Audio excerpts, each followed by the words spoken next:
Hi, and thank you for taking time to watch this presentation on school discipline. This presentation has been made available to you by Jacqueline Edmondson, Josh Hill, and Jonathan Scott. Throughout this presentation, we will talk about the past and present techniques used in school discipline, the benefits of discipline, and how discipline affects a child in his or her own personal life.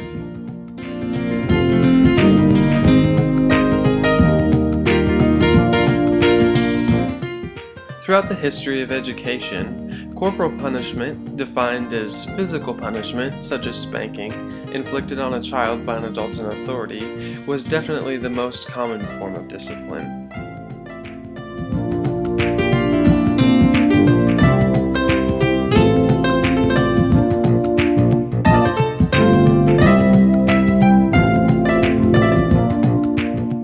In the old days, the old school system used teachers as substituted parents, which allowed these instructors to enforce discipline in the classroom using birch or wooden canes, instead of using consequences verbally or holding the children back from recess, etc. They would actually use the physical means of discipline.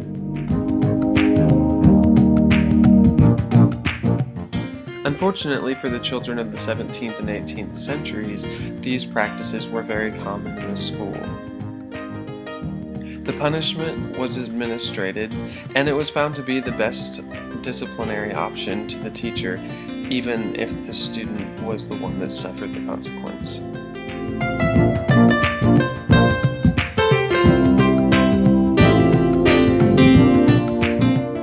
Throughout the 17th and 18th centuries, social class had a big effect on the education. Education was initially for the wealthy families because it was believed that the poor individuals were not worthy to be educated.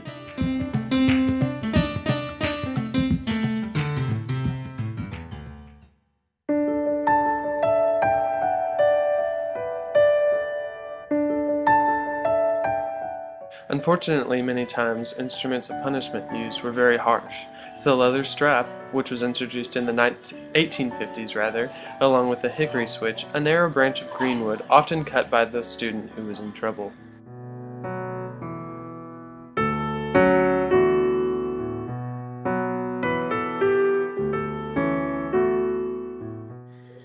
Corporal punishment was used very widespreadly and very commonly in the school system. This method was used as a motivator for students to behave in school so that they wouldn't act out. It motivated them to stay out of trouble was the idea. However, it became a problem with abuse and teachers overusing the method and not knowing when to stop, and it would really affect the children in great ways, in negative ways as well.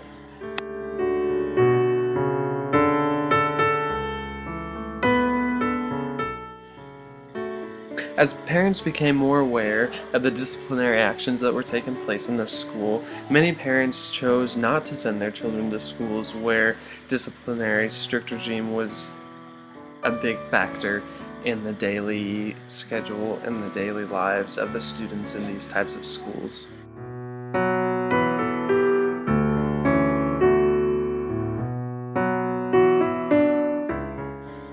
Today's schools no longer use such methods to enforce discipline.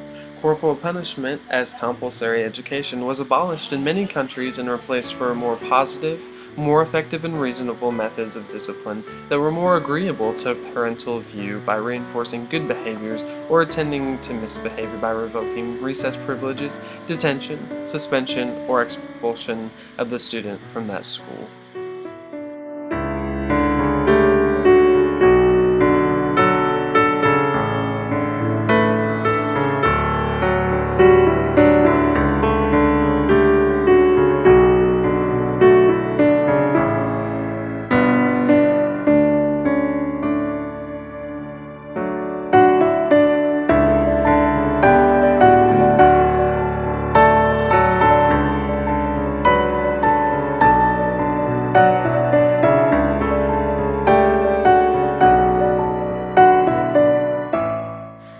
The discipline procedures in classrooms of the past are very different from the current procedures that children in school face today.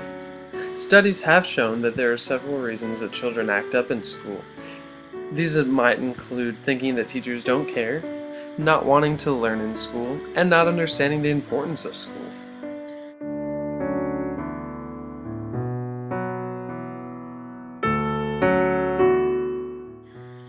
The truth is that children must have school to be successful, and along with being in school comes the discipline procedures that must be followed and enforced both by the children and by the teachers. The managing of discipline can be divided into two domains: classroom discipline management and school site discipline management.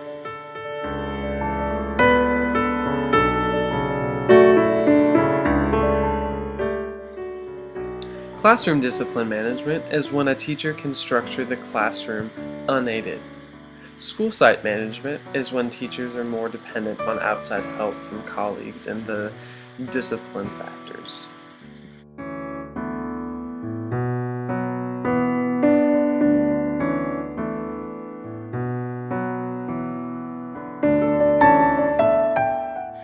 Most schools have elected to hand out at the beginning of each school year a guideline of expected behavior, attendance, academic integrity, and the consequences of violating these standards. Most schools in recent days have adopted what is called the zero tolerance policy, which mainly focuses on serious acts of misconduct. This policy will call for the expulsion or suspension of these students who are committing serious acts of misconduct instead of on-school suspension that has been used in the past.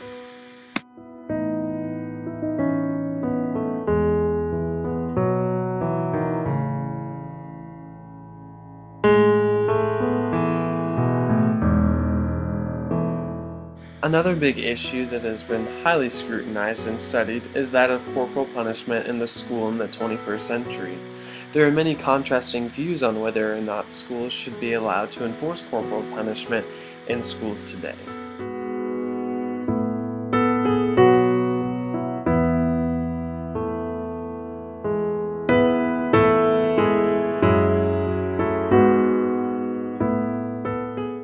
Corporal punishment is something that parents can choose to either have or not have for their children. And another current discipline procedure is that of sending students who are extremely disruptive in a school to an alternative school.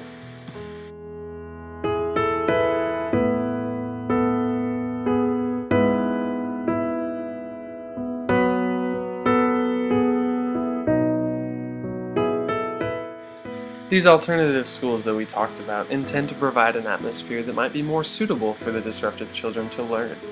These schools have fewer students, meaning that the student will receive more one-on-one attention that many of these troubled students are acting out for. Overall, the current discipline procedure that children in school face differ from that of the procedures of the past.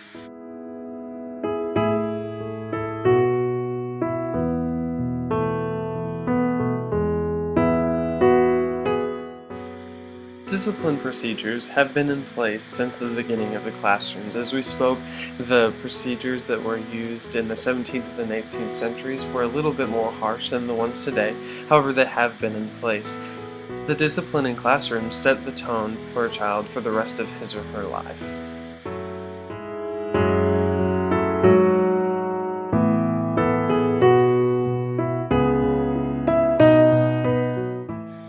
As times change and culture continues to coexist with school environments, mixing children from different family types, different ethnicities, different religions, etc., teachers must use care and caution when practicing discipline in the classroom.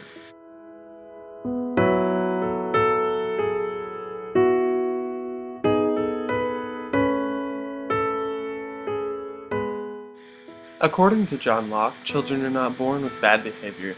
They do not recognize what is right and what is wrong.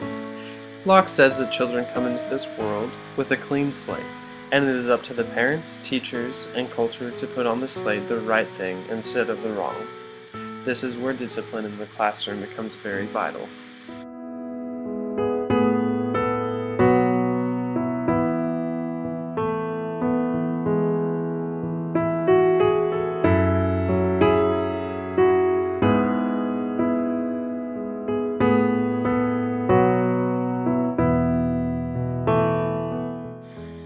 It is very important for each child's future that he or she learns what is expected of him or her, not only in the classroom, but also in life as a whole.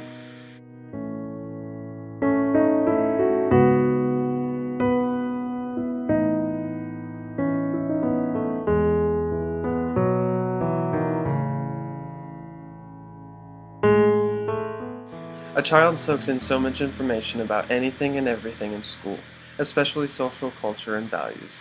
It is vital that children of the 21st century and generations to come have a backbone of what is right and what is wrong, and this needs to be shown to them with positive reinforcement. Today, children can enjoy the beauty of the modern world and technology. However, in the future, if technology increases, so will the maturity level of children, thus resulting in less aggressive forms of behavior and in punishment.